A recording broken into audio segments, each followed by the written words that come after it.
रात असामान्य रूप से शांत थी। आसमान में पूर्णिमा का चांद सामान्य से भी ज्यादा चमक रहा था।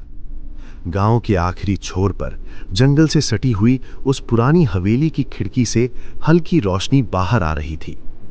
उसी घर में रहता था अरिंदम। वो एक बिल्कुल साधारण आदमी था। दिन में स्कूल में पढ़ाता, शाम को चुपचाप घर लौटाता।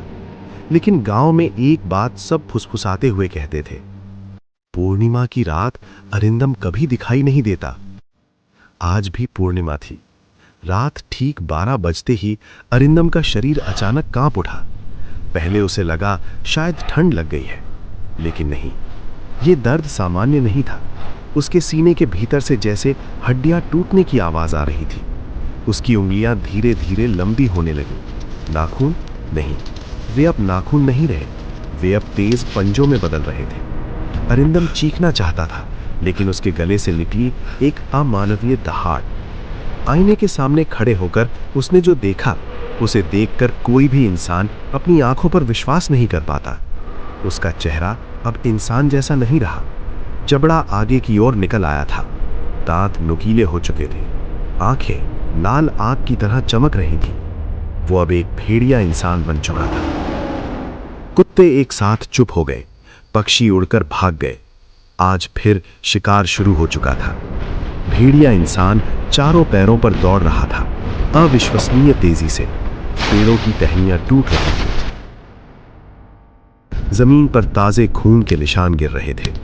उसे नहीं पता वो किसे मार रहा है, उसे नहीं पता वो क्या कर रहा है।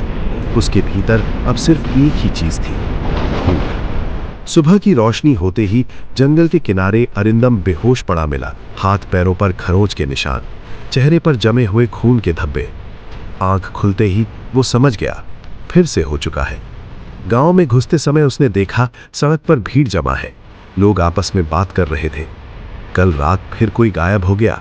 शरीर जंगल में मिला है, चेहरा पूरी तरह नोचा हुआ। अरिंदम का सिर चकरा गया। वो सच्चाई जानता था, लेकिन कह नहीं सकता था, क्योंकि अगर वो सच बता दे तो वो इंसान नहीं रहेगा, वो एक दानव बन जाएगा। आज रात फिर पूर्णिमा है, आज रात फिर वो भागेगा। लेकिन सवाल सिर्फ एक है, क्या होगा अगर एक दिन वो इंसान में वापस न लौटे? क्या होगा अगर गांव वालों को पता चल जाए कि दानव वही है? रात के अंधेरे में जंगल के भीतर से फिर वही परिचित दहाड़ सुनाई। पूर्णिमा का चांद धीरे धीरे बादलों के पीछे छिप गया, और अरिंदम, उसे अब खुद नहीं पता वो इंसान है या भेड़िया। इस घटना के ठीक एक हफ्ते बाद शहर से 5 युवक युवतियां एक वीकेंड ट्रिप पर निकले। कोलकाता की भीड़ भाड़, ट्रैफिक और मोबाइल के कभी खत्म न होने वाले नोटिफिकेशन से कुछ समय दूर रहने के लिए।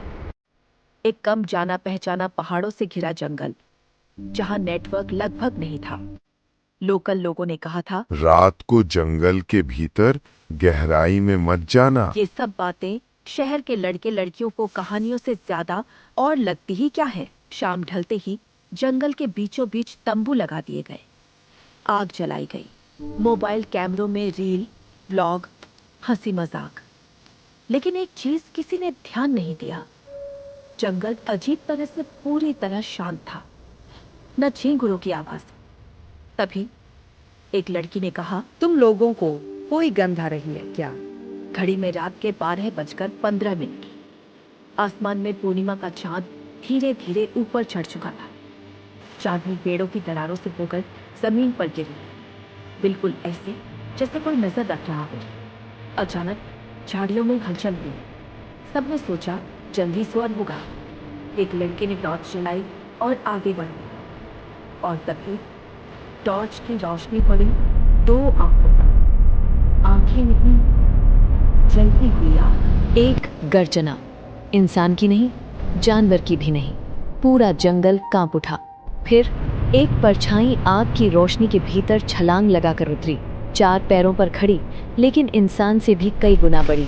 चेहरा विकृत, दांत लंबे, खून से भीगे हुए, नर भेगिया। 1 सेकंड के अंदर सब खत्म। एक लड़के को उठाकर फेंक दिया सीधे पेड़ से। हड्डी टूटने की आवाज साफ सुनाई दी। दूसरा भागने ही वाला था कि गिर पड़ा। उठने से पहले ही उसकी गर्दन पर पंजा धंस गया। उनकी चीखें जंगल में घुल गईं। सिर्फ मोबाइल पड़ा रह गया। रिकॉर्डिंग चालू हालत में। आग धीरे धीरे बुझ रही थी और उन गर्जनाओं के बीच कभी कभी सुनाई दे रही थी बिल्कुल इंसान जैसी दर्द भरी कराह। अचानक सब शांत। चांद बादलों में छिप गया। नर भेड़िया अचानक रुक गया, दोनों हाथों से अपना सिर पकड़ लिया और एक चीख, जैसे अंदर से कोई मदद मांग रहा हो। फिर वो दौड़ता हुआ जंगल की गहराइयों में गायब हो गया।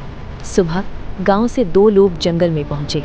उन्होंने देखा तंबू फटे हुए, चारों तरफ खून, 2 शव मिले, बाकी 3 लापता। लेकिन सबसे डरावनी चीज थी एक मोबाइल की वीडियो रिकॉर्डिंग।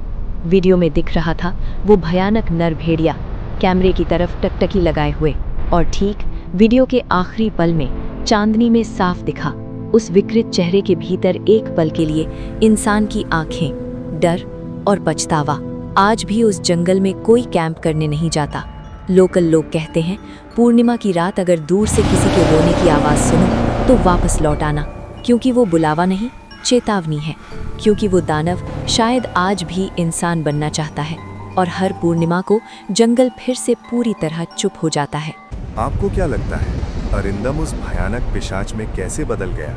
क्या ये किसी प्राचीन श्राप का नतीजा था, या फिर जंगल के अंधेरे में छुपा है कोई ऐसा सच जिसे जानकर रग रग सिहर उठे?